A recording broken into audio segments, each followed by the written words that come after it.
सकल कलशेषां परिवर्तकं धर्म संबंधिकं भव्य जीवनमन प्रतिबोधकारकं शास्त्रं श्री रत्नकंठश्रावकाचार्यनामधेयं अश्वगुरुग्रंथकर्ता श्री सर्वज्ञदेवा तदुत्तरग्रंथकर्ता श्री गणपतिदेवा प्रतिगणपतिदेवा तेषां वचनानुसारमासाद्यातं समग्रभद्रविष्टं मंगलं भगवान् वीरं मंगलं गौतमो मणि मंगलं रुद्राद्यो जयन्द्रमूस्तमंगलं सर्वमंगलमांगल्यं सर्वकल्याणकारकं प्रदानं सर्वधर्माणां जयं जयतिपासनं नमः श्रीवर्धमानाय निर्धूतकल्याणात्मने शालोकानां त्रलोकानां यद् विद्याप्रणायते महावीर भगवान की आदिनाथ भगवान की 24 तीर्थंकर भगवान की संत श्रवणी आचार्य गुरु विद्यासागर विराट सागर विष्णु सागर जी महाराज की परम पूज्य शुक्र सागर प्रणव सागर जी महाराज की समवसर महामंडल विधान की।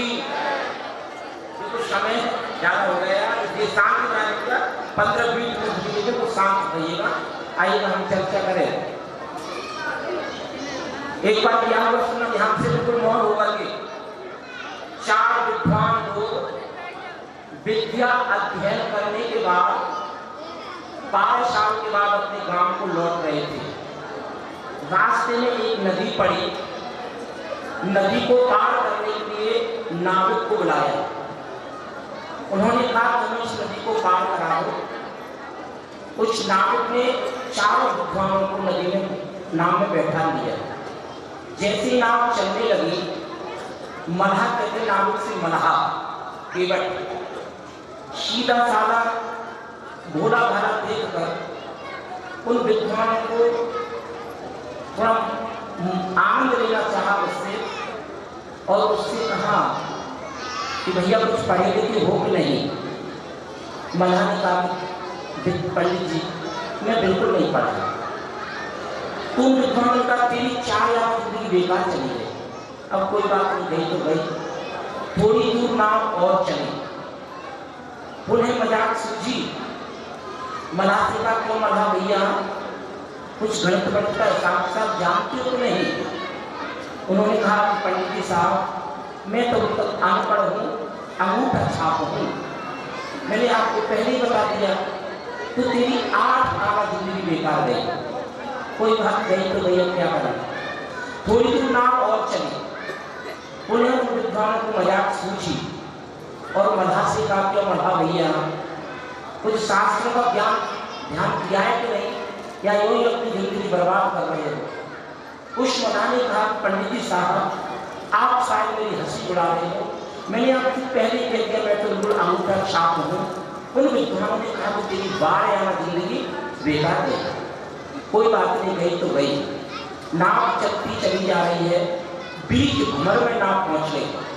अकस्मात आया तूफान। नाव में भरने लगा पानी। नाव डूबने लगी। मल्हा ने पंडितों से कहा क्यों पंडित जी तैरना जानते हो कि नहीं। उन्होंने कहा कि नहीं जानते तो तुम्हारी सोले हुआ न गई क्योंकि अब तो बचने वाले नहीं। बंधुओं हम चाहे कितनी कितनी डिग्रियां प्राप्त कर लें कितना ज्ञान प्राप्त कर लें लेकिन ज्ञान सार्थक में वो होता है जो हमें भवसागर से पार होने की कला सिखा दे। अनंत काल से हम संसारी प्राणी 4 गति रूप 84 लाख योनियों में पंच परावर्तन करते हुए अनंत काल हमने व्यतीत कर दिया।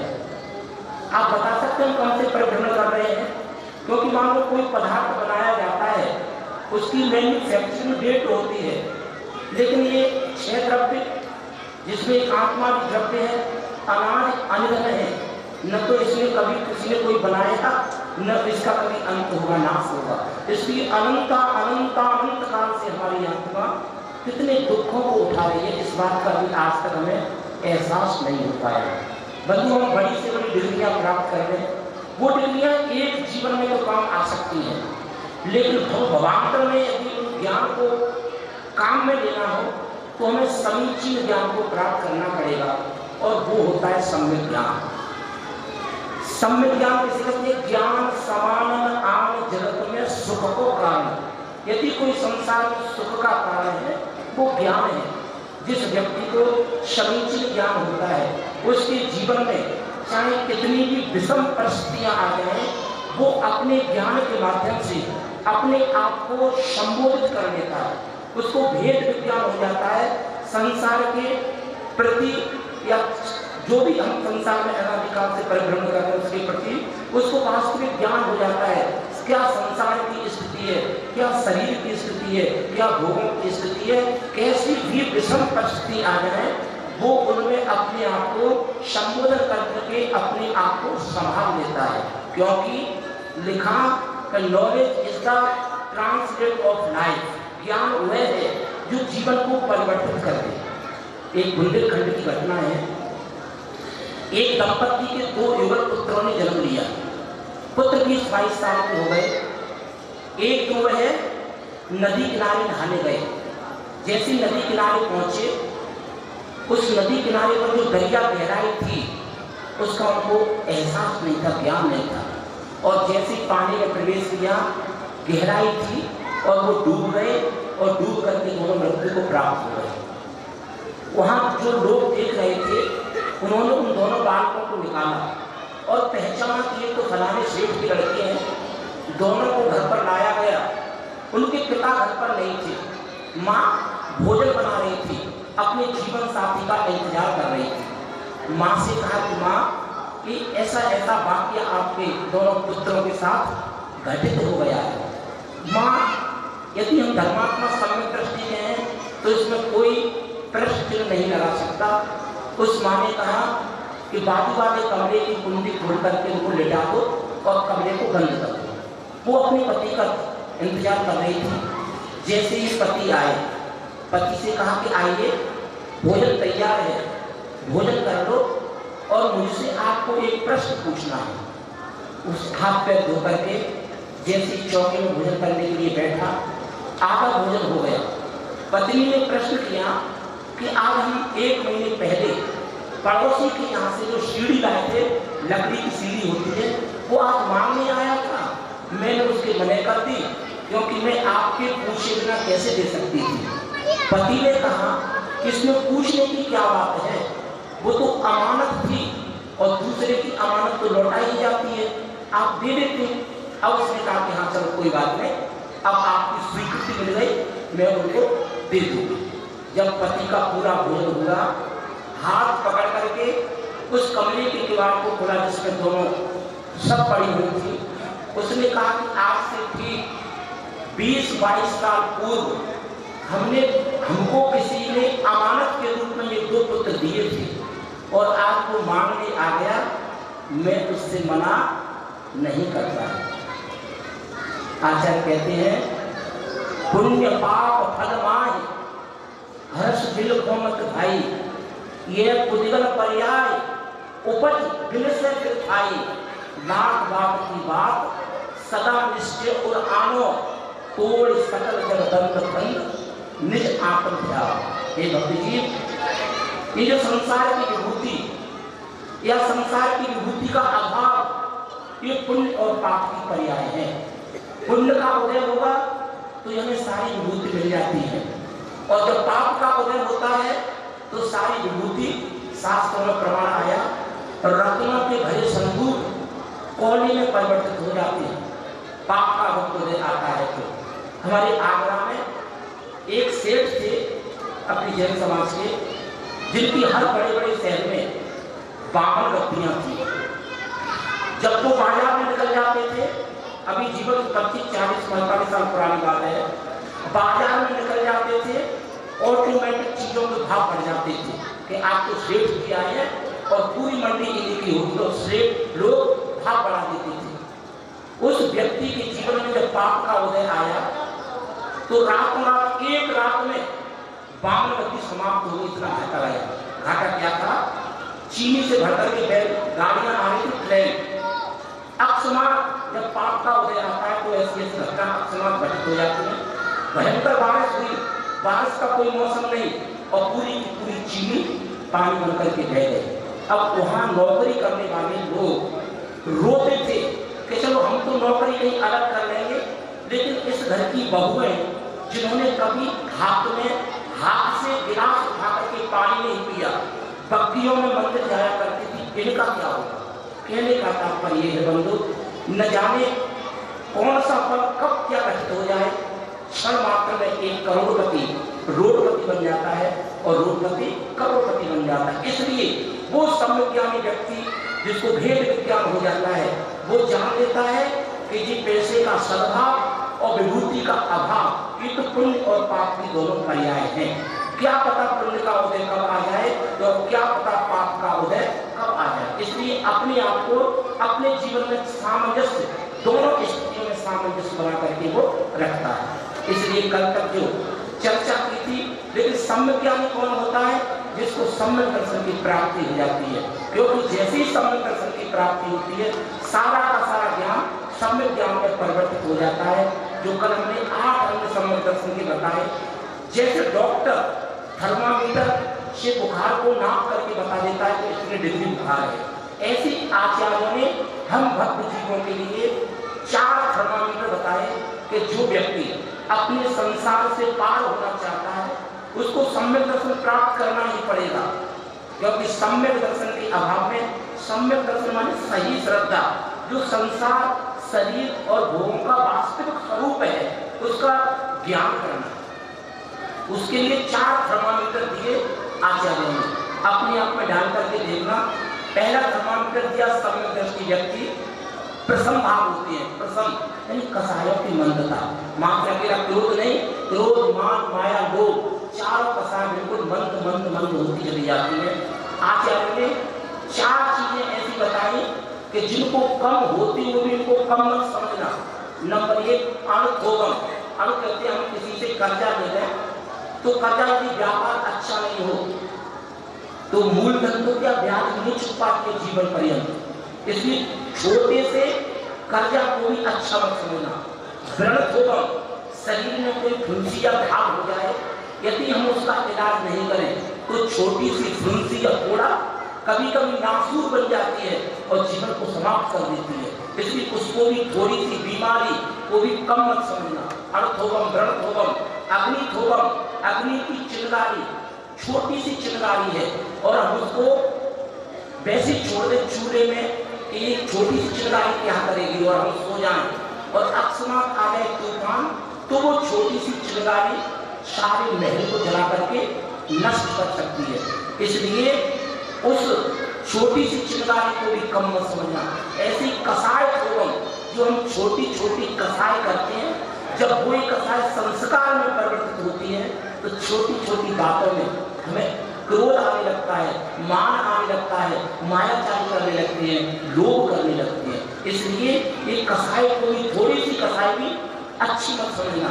इसलिए सम्यक दृष्टि का प्रथम गुण है प्रसन्न। उसके जीवन में कसायों की मंदता होती चली जाती है। दूसरा सम्यक, सम्यक कहते संसार, शरीर और भोग, इनकी वो वास्तविकता को जान लेता है कि संसार क्या है, अनित्य है। शरीर कैसा है, 9 द्वारों से बंद रहने वाला एक मन की पिटारी है। भोग क्या है, भोग भुजंग के समान है, जो सेवन करने में अच्छे लगते हैं, लेकिन इनका जब उदय आता है तो बहुत पीड़ादायी होती है। इसलिए वो संसार, शरीर और भोगों से विरक्त रहता है। इसलिए आचार्यों ने उस विरक्तता को संवेग नाम दिया। तीसरी बात बताई अनुकंपा, प्राणी मात्र के प्रति दया के परिणाम रखता है, क्योंकि वह जानता है हर आत्मा में परमात्मा बनने की सामर्थ्य है। जिस आत्मा का, जिस जीव का आज मैं तिरस्कार कर रहा हूँ, जिसको मैं कुछ समझ नहीं रहा हूँ, हो सकता है वो मुझसे पहले जाकर के सिद्धत्व को प्राप्त कर ले, क्योंकि हर आत्मा में परमात्मा बनने की सामर्थ्य होती है। इसलिए वो सम्यक दृष्टि व्यक्ति हर जीव के प्रति अनुकंपा का परिणाम, दया के परिणाम रखता है। और आस्तिक कहते दृढ़ श्रद्धा, सत्य के प्रति दृढ़ श्रद्धा रखता है। ऐसे 4 थर्मामीटर आचार्य ने बताए। अब वो 4 थर्मामीटर जिसमें प्रकट हो जाते हैं, अब बता क्या वो किसी भी चीज पर घमंड, अभिमान करेगा? नहीं करेगा। इसलिए आचार्य ने अगली बात बताई कि वो सम्यक दृष्टि जीव के 8 प्रकार का मद नहीं होता, किसी भी प्रकार का घमंड नहीं करता, चाहे धन का हो, चाहे ज्ञान का हो, चाहे बल का हो, चाहे पूजा प्रतिष्ठा का हो, ऐश्वर्य का हो, सुंदरता का हो, किसी बात का वो अभिमान नहीं करता, क्योंकि वो इनके बारे में ठीक ठाक तरीका से जान लेता है। लिखा है कवि ने कि उच्च कुल जाति मत सुनना, उच्च कुल जाति मत, उच्च कुल जाति मत ज्ञान भूषण करता में, उच्च कुल जाति मत ज्ञान दिमाग। कहने का तात्पर्य ये है किसी भी प्रकार पर घमंड नहीं चलता। उच्च कुल जाति बल धन ईश्वर प्रभुता का पुण्य उदय पाकर क्या गर्व करे बाबरे। आपको महान जान और को तुक्ष जान पी के मध मध्य धरे भूमि पे लपावरे। के बड़े बड़े धनी गुनी चक्रवर्ती सहसा ऊंचे चढ़े गिरे थे कि खोल तू किताबरे। ताते अब छोड़ मान सभी को समान जान सर्व धर्म में प्रधान मार्ग को भावरे। वह सम्यक दृष्टि व्यक्ति सबको समान दृष्टि से देखता है, चाहे वो गरीब हो, चाहे वो अमीर हो, चाहे बलवान हो, चाहे निर्बल हो, चाहे धनवान हो, यानी ज्ञानी हो या अज्ञानी हो, उसकी दृष्टि में सारे एक समान होते हैं। किसी प्रकार का घमंड करता ही नहीं है। इसलिए बंधुओं, इस संसार से यदि हमें पार होना है तो सबसे पहले जो चिरंतर युद्धा हमारी आत्मा में भरा पड़ा है, मैं तुमको एक बात बता रहा हूँ। पंडित प्रबल दौलत राम ने जो छेड़ा लिखी, उसकी दूसरी ढाल का बहुत गहराई में अध्ययन करना। सारे शास्त्रों का अध्ययन एक तरफ रख देना, लेकिन उस दूसरी ढाल का अध्ययन करना, क्योंकि पहली ढाल में चारों गतियों के दुखों का वर्णन किया। अब प्रश्न उठा कि ये दुख अनादिकाल से जीव क्यों भोग रहा है, तो उसने दूसरी ढाल में कहा, ऐसे मिथ्या दृढ़ ज्ञान चरण बस भ्रमत भरत दुख जन्म मरण। हे भक्त जी, ऐसे अनुभव दुख जो मैंने पहली ढाल में बताए, उन दुखों को भोगने का एक ही कारण है मिथ्या दर्शन, मिथ्या ज्ञान और मिथ्या चारित्र। इन्हीं के वशीभूत होकर के जीव चार गति रूप 84 लाख योनियों में पंच परावर्तन करता हुआ अनंत दुखों को भोग रहा है। इसलिए अपने जीवन में एक बात और कह करके मैं बात समाप्त समय हो रहा है। यहाँ पर राज दरबार लगेगा और उन बच्चों का है सुनना। एक सेठ जी थे, बहुत बड़ी हवेली थी। हवेली में अकस्मात आग लग गई। सुनना ध्यान से, इस उदाहरण को घर पर बांध करके ले जाना। आग लग गई, नौकर चाकर आस पड़ोसी घर वालों ने आग को बुझाने की कोशिश की। अब जितनी आग बुझाती आग और बढ़ती चली आ रही थी, इसलिए आग पर काबू करना बड़ा मुश्किल हो गया। वहां पर हमारे सुरेंद्र कुमार जी जैसे विद्वान व्यक्ति बैठे हुए थे। उन्होंने उस नजारे को देखा और उनसे कहा कि तुम काम तो ठीक कर रहे हो, आग को बुझाने का प्रयत्न कर रहे हो, लेकिन आग बुझती कम है, बढ़ती ज्यादा चली जा रही है। इसलिए आग पर काबू पाना बहुत मुश्किल है। ऐसा कीजिए, सेठ जी की हवेली में पीछे की तरफ से कई रास्ते हैं, उन रास्तों में दरवाजे में प्रवेश करके सेठ जी का जो कीमती सामान है, उस सारे सामान को निकालना और उनकी बात मान करके, विद्वान व्यक्ति की बात मान करके पीछे के दरवाजे में से सारी पब्लिक घुस करके सेठ जी का सारा कीमती सामान था वो निकाल करके ले आए। क्योंकि आग अभी प्रारंभिक स्थिति में थी, पूरे महल में नहीं फैली थी, सारा कीमती सामान निकाल लिया। सेठ जी ने राहत की सांस ली कि चलो बहुत अच्छा है, मेरा सारा कीमती सामान बच गया। रही बात हवेली की, तो 2-4 लाख रुपए में पुणे में बढ़ता। सेठ ने राहत की सांस ली। 10 मिनट के बाद सेठ जी फूट करके रोने लगे, सिर पटक करके रोने लगे। स्थिति ये बनी कि वो बेहोश हो गए। पानी डाला गया, थोड़ी देर के बाद वो होश में आए। लोगों ने पूछा कि सेठ जी 10 मिनट पहले आप होश नजर आ रहे थे, क्योंकि तुम्हारा सारा सामान बच चुका था। आखिर ऐसा कौन सा सामान जल गया जिसके लिए आप इतने रो रहे हो, बेहोश हो रहे हो? बंधु क्या जला था?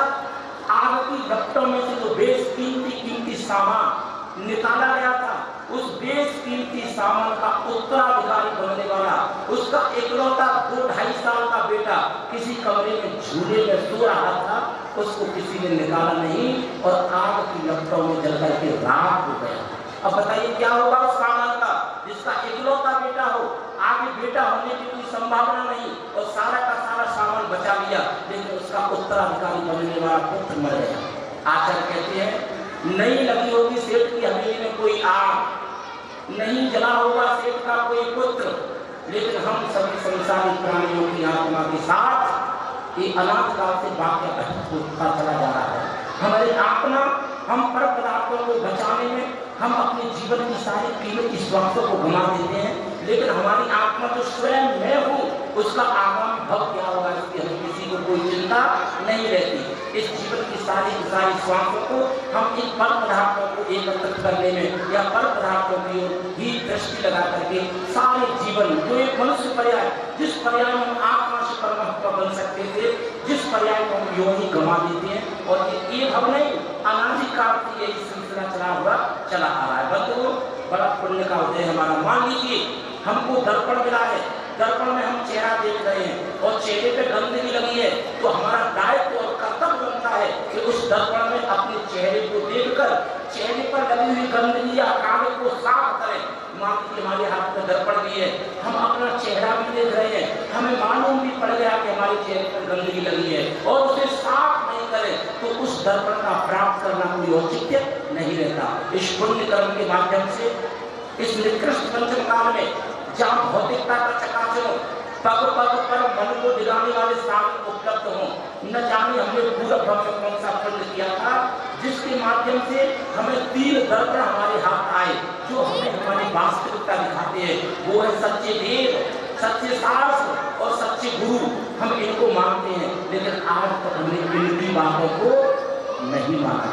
काश हम एक जीवन को इनकी बातों के अनुसार दाग पर लगा दें तो बंधुओं जी आत्मा जो अनादिकाल से दुखों में जल रही है, पिट रही है, कष्टों को उठा रही है, नियम से वो अपनी भगवत स्वरूप को प्राप्त कर लेगी। धन्य है वो लोग जिन्होंने मनुष्य पर्याय प्राप्त करके ये कार्य संपन्न किया। राग द्वेष रूप आग आत्मा को जला रही है। हे चेतन, मेरे स्वरूप को समझने का मौका मिला है, देख ये मौका तेरे हाथ से निकल नहीं जाए।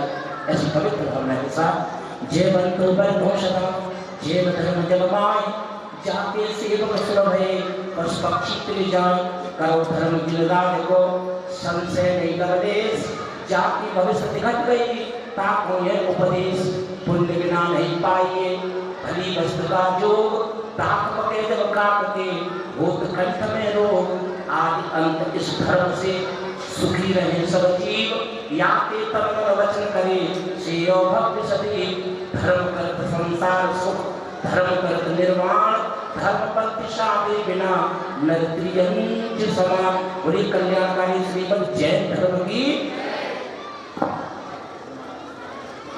कार्यक्रम होते बिल्कुल नहीं जानूंगा मैं, लेकिन मां जिरवाणी की स्तुति के खड़े हो जाइएगा सब।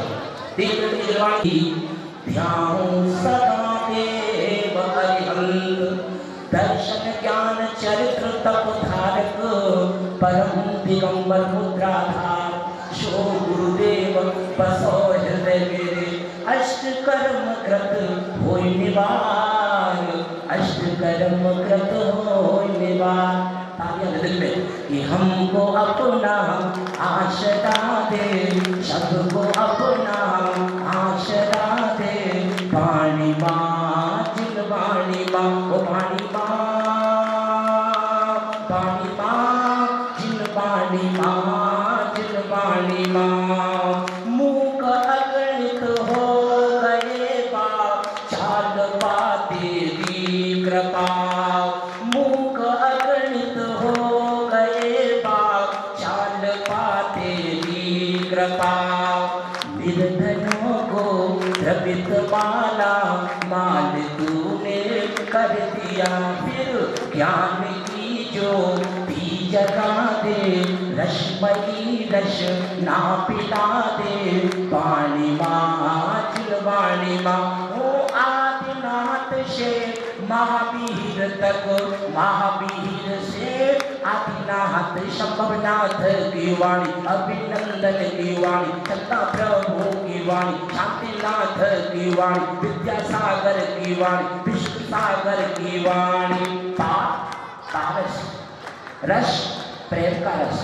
रस भक्ति का रस ज्ञान का रस पारस उत्तम से ताकी लगन उत्तम से ताकी लगन उड़ लो अपनी शरण उत्तम से ताकी लगन उड़ लो अपनी शरण पारस प्यारा मैं तो जी संकट हमारा ओ मैं तो जी संकट हमारा वो निश्चित तुमको जब वो बंशी में हाथ दो वो निश्चित तुमको जब वो बंशी में हाथ दो जीवन सारा तेरे चरणों में बीते हमारा वो तेरे चरणों में बीते हमारा वो अब मोहे तारे देव महावीर तारे देव महावीर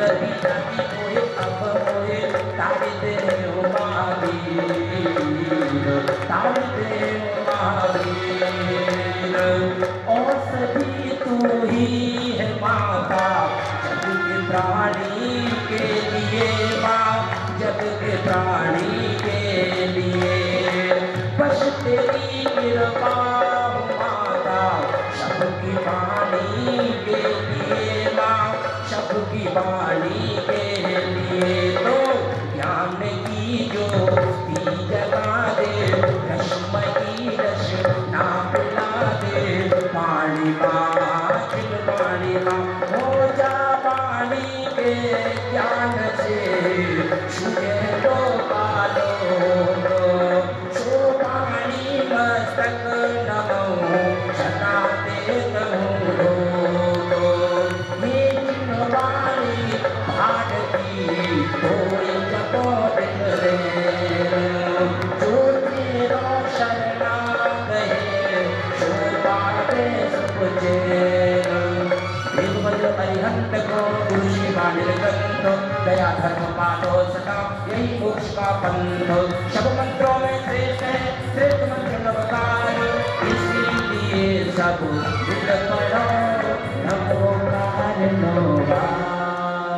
आपके, हालांकि हमारे उत्तर प्रदेश का है, मध्य प्रदेश का नहीं है वो, लेकिन चलो बुंदेलखंड का कहते हैं उभरता हुआ सितारा, जिसको सुनने के लिए पूरी जन समाज नालायक रहती है, जो पंच कल्याणों के मंच में जाकर के जो पूरे मंच की कमाल संभाल लेता है और चार चावल को धरती पर उतार कर खड़ा कर देता है, ऐसा श्री चक्रेश्वरी सौजना की जोरदार तालियां बजाएं।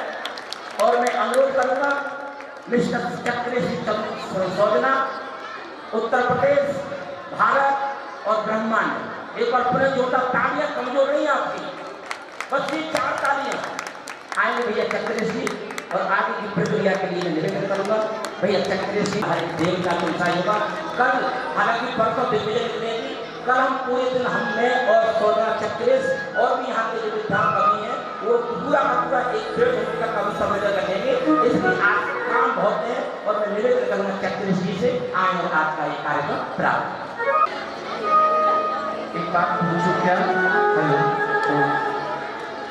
भैया इसके लिए आवाज बढ़िया कर दे, भैया जी की है ऐसी नहीं करते।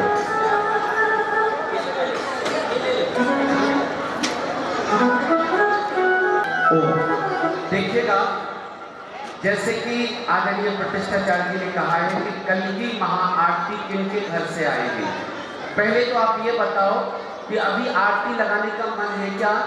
देखो दो बातें होती है, एक तो भाव बने होते हैं कि हाथ लगाओ चक्रेश भैया, जहाँ तक जाएगी कोशिश हम करेंगे, और ये क्या होती है कि हम बोलते रहे और आप बिल्कुल मन बना के ही ना आए हो।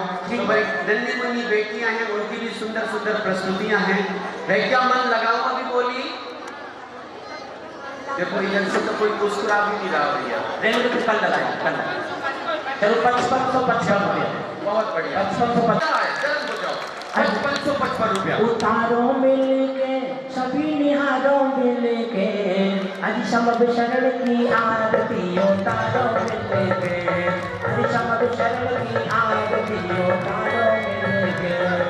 5555 रुपया। एक बार यहाँ महान भाव बैठे हैं, विचार कर लें, सोच लें, समझ लें। ऐसे विरले दिन होते हैं जिन दिनों में समोसरण तीर्थंकर प्रभु का चलकर आता है और ऐसे श्रेष्ठतम महामुनि का सानिध्य समागम मिलता है। ऐसे पावन सानिध्य में मंगलमय महाआरती करके पुण्य अर्जन कमाने का विशेष अवसर। 5555 रुपया। यहाँ से थोड़ी बहुत भी बड़े एक सामने मेरे पास आओ देखो अभी 11,611 रुपया। एक बार ताली बजाओ माता बहनों, बता जोड़ो, मन से जोड़ो, अब वार्तालाप बंद कर दो। 11,111 रुपया। हाँ भैया कितना बोलना? 11,111 55 वालों विचार कर लो। हाँ एक भैया क्या बात है मनीष जी, एक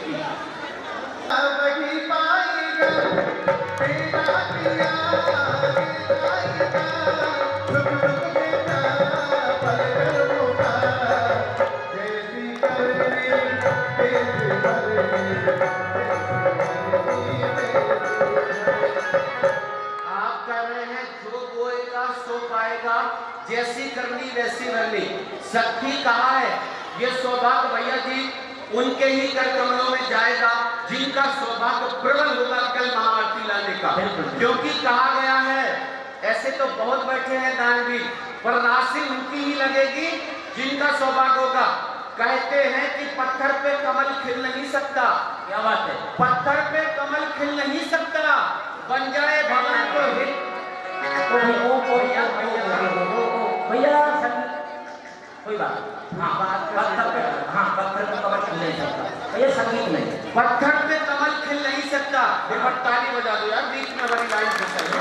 अब ध्यान से सुनना, किनको जाएगा ये सौभाग्य कि पत्थर पे कमल खिल नहीं सकता, बन जाए भवन तो हिल नहीं सकता। ये तो महाआरती का सौभाग्य ले लो यारो, बिना सौभाग्य के किसी को ये सौभाग्य मिल नहीं सकता। बिना सौभाग्य के ये सौभाग्य मिल नहीं सकता। आइएगा 55 वालों, कहाँ है भाई साहब? एक बार 55 वाले भैया मैं देखो जाओ कहाँ हो। पीछे से 11,111 रुपए बोली चल रही है। एक और कोई मिले ऐसे अवसर, ऐसे श्रेष्ठतम, ऐसे महामुनिराज का पावन सानिध्य और समूह शरण का पावन सानिध्य।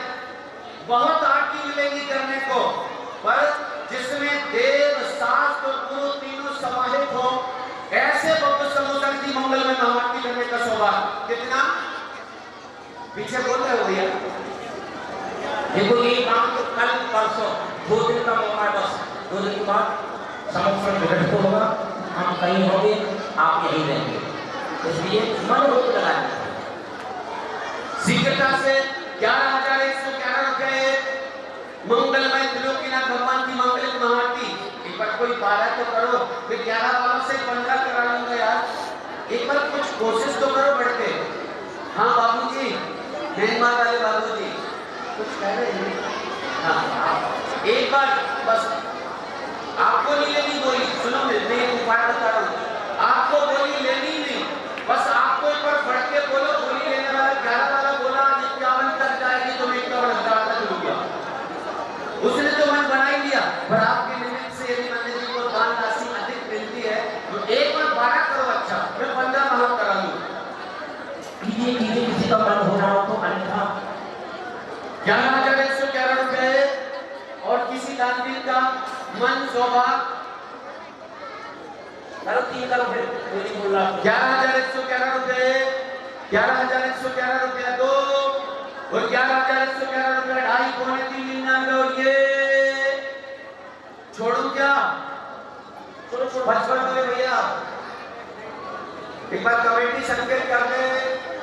11,111 रुपए 1 और 2.5 पौने 3 और ये छोड़ दो भैया जी, और हाँ छोड़ दे 11,111 रुपया। और उन भाई साहब को इधर बुला दो ताकि लोग घोषणा कर दें।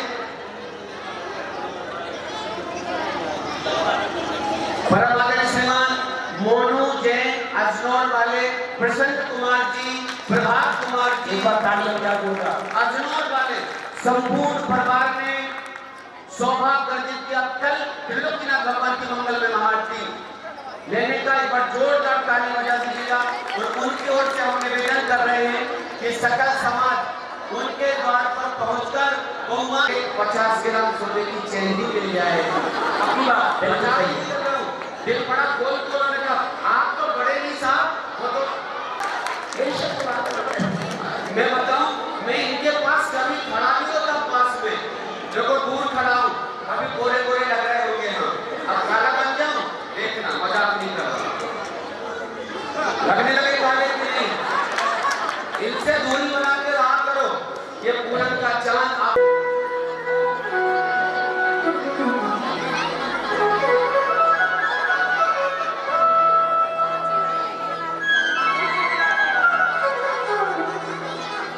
लग जाओ बेटा, जल्दी से 2 लाइनों में लग जाओ। हाँ ये आपका में लगना है। आ जाओ ऐसे आ जाओ, चलो चलो। आता है उसका भाव भाव से किनारा मिट जाता है। जिस पद की हमारे पास लालसा है उस परम पद को पा जाता है। आइए मंगलाचरण लेकर चल रहे रमुकार महामंत्र के साथ। अरे हंता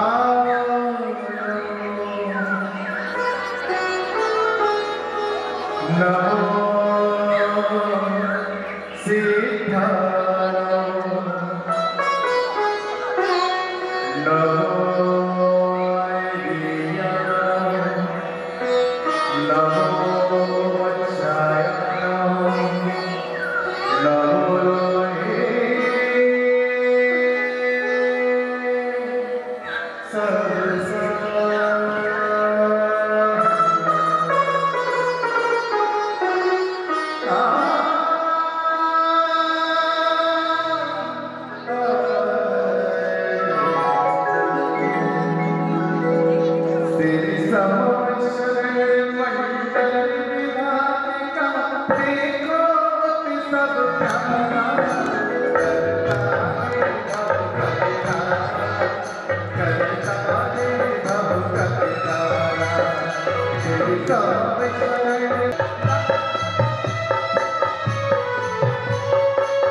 अपने समान सब जगत देख तो मार्ग दिखाया करता है भव का किनारा, करता है भव का किनारा।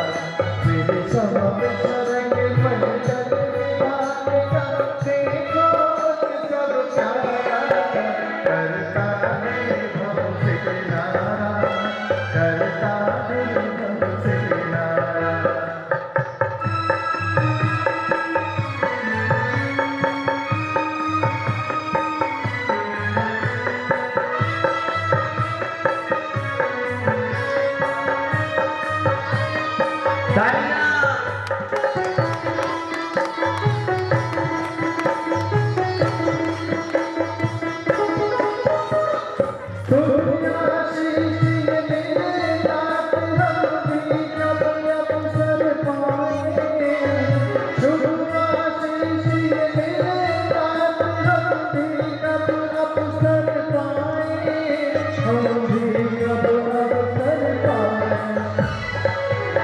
संसार मात सब मिटे हमारे, आत्म ज्योति जगाए प्रभु, आत्म ज्योति जगाए। नर से नारायण बन करके, नर से नारायण बन करके हम पावे शिव सुख सारा, करता है भव का किनारा, करता है भव से किनारा। तेरे शरण मन जग विधान का देखो सब प्यारा, करता है भव से किनारा, करता है भव से किनारा, करता है भव से किनारा, करता है भव से किनारा, करता है भव से किनारा।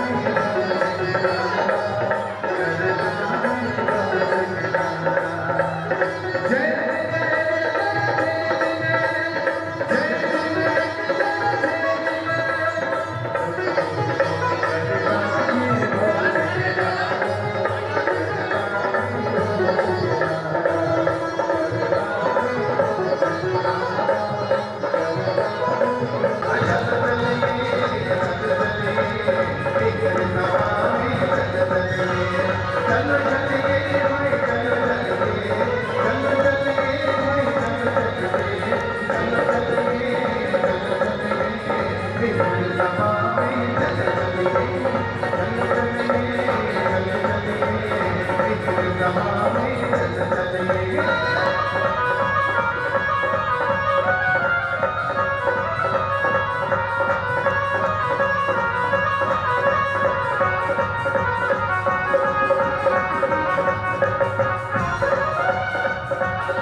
ओ बेटी, ओ दीदी, बिल्कुल मौन हो जाओ, पीछे दीदी बात कर रही है, बस बिल्कुल विराम दे दो।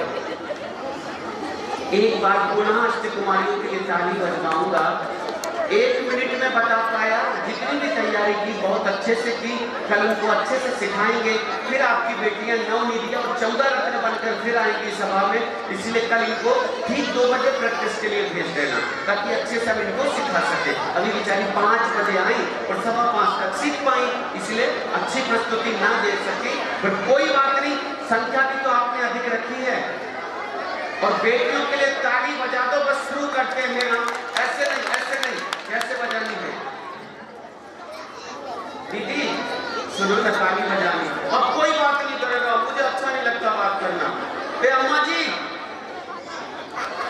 कहते हैं लाल रंग होने से कोई लाल मंजन नहीं होता, लाल रंग होने से कोई लाल मंजन नहीं होता, पीछे से आगे लग जाने पर कोई इंजन नहीं होता। यदि अष्टकुमारियों ने दिखाया हो नृत्य से मनोरंजन नहीं होता। एक बार जोरदार खुल के ताली बजा दो। हमारे विद्वान बैठे हैं, सभी विद्वानों के लिए सादर प्रणाम करता हूँ, आपका आशीर्वाद चाहता हूँ। छोटा सा कलाकार हूँ। आइए शुरू करते हैं। पता पंडित जी साहब, ये नन्ही मुन्नी बेटियां हैं, पता इनका महत्व कब बढ़ जाता? भैया, जब अपने घर की बेटी अपने हाथ से आटा गूंद के पहली रोटी बेले, टेढ़ी जाती है ना, टेढ़ी टापटी बनती पहली रोटी, और वह तवे पर नन्हे हाथों से सेके, और सेकने के बाद जब पिता या माँ की थाली में परोसे और माँ उस कौर को तोड़कर खाता है, तो कहता है वाह बेटा, तेरी रोटी बनाई में कितना स्वाद है, मजा आ गया बेटा, मजा आ गया, अरे वाह वाह वाह, इतनी तारीफ करते हैं। बस तो ये अभी नन्ही सी बेटियां पहली रोटी सेक रही हैं, हमें इनके तारीफ में इतनी जोरदार ताली बजा देनी है कि उत्साह से कल भर के आए और बहुत अच्छी प्रस्तुति दे आए। हम आपको ले चलते हैं सीधे सीधे मनुष्य लोक से स्वर्ग लोक। सभी इंद्र, सभी इंद्राणियां, हाँ बेटा अभी तुम जाओ यार, बेटा देखो इंद्रों के बेटा बच्चे नहीं होते हैं, उधर बैठा यार, कुछ नहीं बेटा। पापा कहाँ है तुम्हारे, पिताजी कहाँ है? चल इसको ड्रेस पहना दो यार।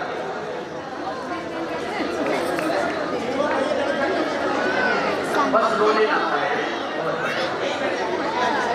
तो आइए हम आपका सीधे सीधे परिचय कराते हैं, मनुष्य लोक से स्वर्ग लोक ले चलते हैं और सीधा परिचय कराते हैं हम स्वर्गवासियों से। सभा में विराजित थे, अरे भैया जो स्वर्गों में निवास करता है उन्हें स्वर्गवासी ही बोलते हैं। सभी सभा में विराजित थे इंद्र, सभी इंद्राणियां विराजित थे। एक तक निहार रहे कब देवराज सौदर इंद्र का विमान आए, कब वह अपना आसन ग्रहण करे, और मेरे मन में जो जिज्ञासा है मैं जिज्ञासा का समाधान अपने देवराज सौदर से पूछ लूं।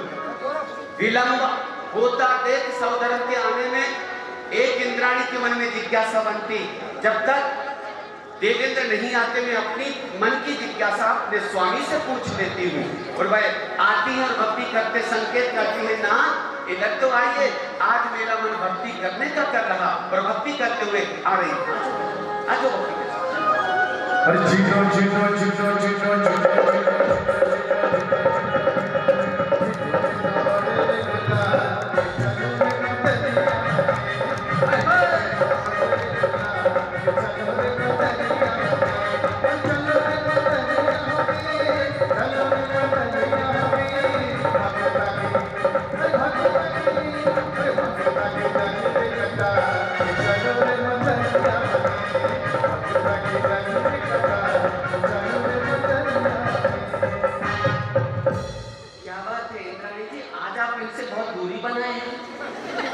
बात है क्या? नहीं है ना कोई बात? मुस्कुराहट तो बहुत अच्छी। इधर आओ, पास में आओ, इधर। क्या जिज्ञासा लेकर आई है हम जानते हैं। हे स्वामी, जय श्री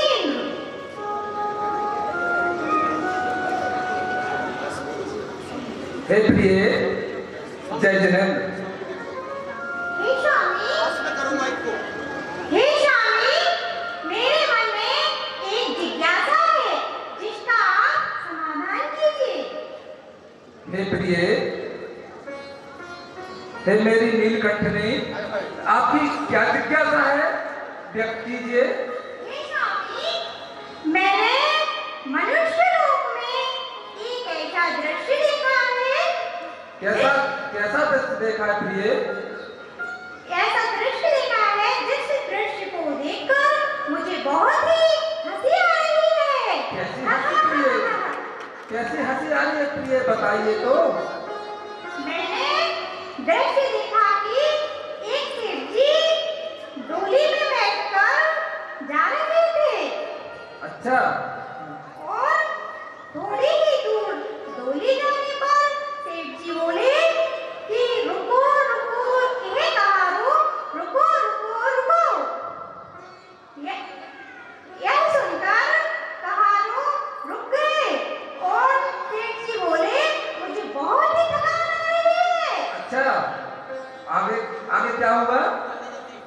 सेठ जी बोले मुझे बहुत ही थकान आ रही है।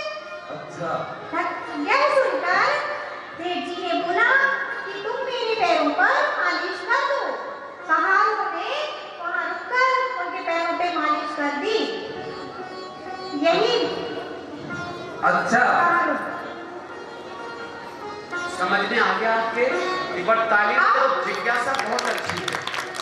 देखो ये इंद्रों की भाषा है भाई, तब थोड़ा सा कम समझ में आए तो इसमें अपनी गलती मानना, इनकी नहीं। हाँ, क्योंकि यह बात सुनकर मुझे बहुत ही हंसी आ रही है कि यह बात सुनकर मुझे बहुत ही हंसी आ रही है कि डोली तो कहारू लेके आए हैं और सेठ जी को दुकान आ रही है। यही मुझे आश्चर्य कर रही है यही बात। मतलब कहने का इनका यह है कि एक सेठ जी डोली में जा रहे थे, दो कहार डोली को ले जा रहे थे। डोली थोड़ी दूर बढ़ी कि सेठ जी बोले मुझे थकान हो रही, तो जो दो भैया एक मिनट प्लीज थोड़ा सा, वो डोली जा रही थी तो सेठ जी बोले मुझे थकान हो रही, तो वही तो कहार सेठ जी के पैर दबाने लगे। तो इंद्राणी को हंसी आ गई, स्वर्ग से देख रही थी जो डोली लादकर बेचारे कहार आ गए, थकान तो उन्हें होनी चाहिए, डोली में बैठे सेठ जी को थकान कैसे हो रही? तो ये स्वामी ये जिज्ञासा पूछिए, बजाओ ताली, कितनी अच्छी जिज्ञासा है। अब क्या उत्तर दे रहे हैं, ध्यान से सुनना। किसी बात को सुनकर मुझे हंसी आ रही है। हे प्रिय, आपने जो अपनी शंका का समाधान मुझसे पूछा है बहुत ही सराहनीय है। और जब आपने पूछा ही है तो सुनो। सेठ जी को थकान क्यों आ रही है? सेठ जी को थकान इसलिए आ रही है कि सेठ जी ने पूर्व जन्मों में बहुत तीर्थ यात्राएं की हैं। सुप्रभाव सागर महाराज जैसा पद विहार किया है, बहुत अच्छे अच्छे कार्य किए हैं, धर्मपरायणता के काम किए हैं, दान दिए हैं। इसलिए आज जो वैभव सेठ जी को प्राप्त हो रहा है वो उनके पूर्व जन्मों का फल है। क्योंकि पता है कहा गया है, इसी जन्म में ना सही पर भव में मिलता है, कोई अपने अपने कर्मों का फल सबको मिलता है, अपने अपने करने का फल सबको मिलता है। तो हे प्रिय, समझ में बात आ गई कि पूर्व भाव में जो हम पुण्य करेंगे वो हमारा आगे आएगा। तो पूरा हे स्वामी, बात हे स्वामी, बिल्कुल सही कहा आपने। जिस तरह सेठ जी को अपने कर्मों का फल मिला था, उसी तरह आपको भी इतना महाराज जी को आहार कराए, दिन तक किए, तो इसी आपको भी आपके कर्मों का फल मिला और आपको राष्ट्रपति पुरस्कार द्वारा सम्मानित किया गया। ठीक है, तो आपको प्रिय बात समझ में आ गई है कि जो हम पूर्व भाव में पुण्य करेंगे उसका फल हमें सेठ जी जैसा प्राप्त हुआ। हाँ स्वामी, मुझे आपकी बात समझ में आ गई है। एक बार जोरदार ताली बजा दीजिएगा। अरे देखना प्रभु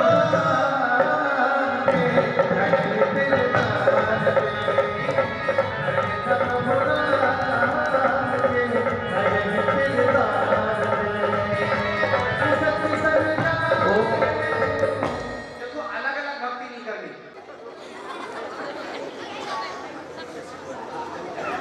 जय जय तो स्वामी।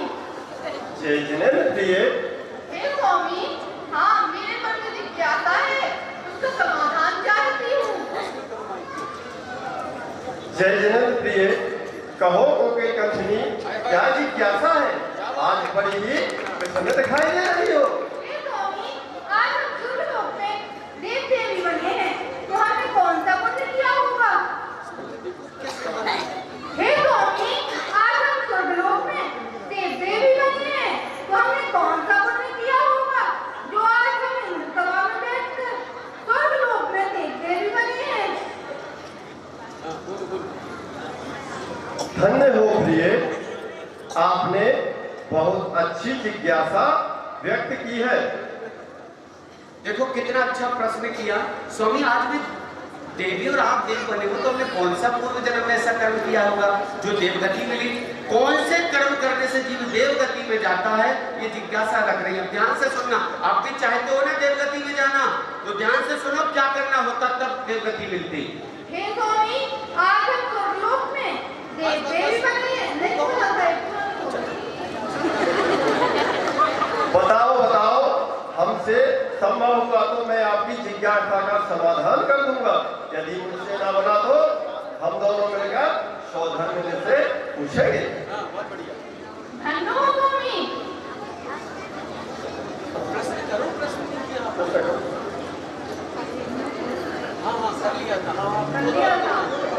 हाँ, धन्य हो प्रिय, आपने बहुत अच्छी जिज्ञासा व्यक्त की है। ध्यान से सुनो। जो जीव व्रत आचरण करता है और कसायों की मान्यता रखता है, ऐसे मिथ्या रहित जीवन यापन करते हुए वह जिनेंद्र प्रभु की पूजा अर्चना नित्य प्रतिदिन करता है, वही जीव देवगति में जाता है।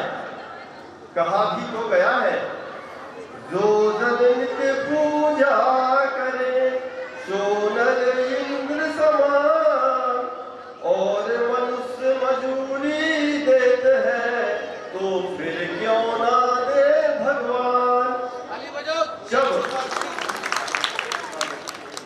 जब सामान्य से मजूर को भी उसका मालिक मजूरी देता है, तो हम तो भगवान की मजूरी कर रहे हैं और हमें भी उसका फल निश्चित ही प्राप्त होगा। अर्थात हम देवगति को प्राप्त कर सकते हैं। आया समझ में? धन्य हो स्वामी, आपकी जय हो। आपने कितनी सरलता से मेरी जिज्ञासा का समाधान किया है। हमें दिन देव की पूजा का मन बदलाया है। अब मैं समझ गई हूँ। आपकी जय हो, आपकी जय हो, जय हो स्वामी, आपकी जय हो। एक बार ताली बजा दो।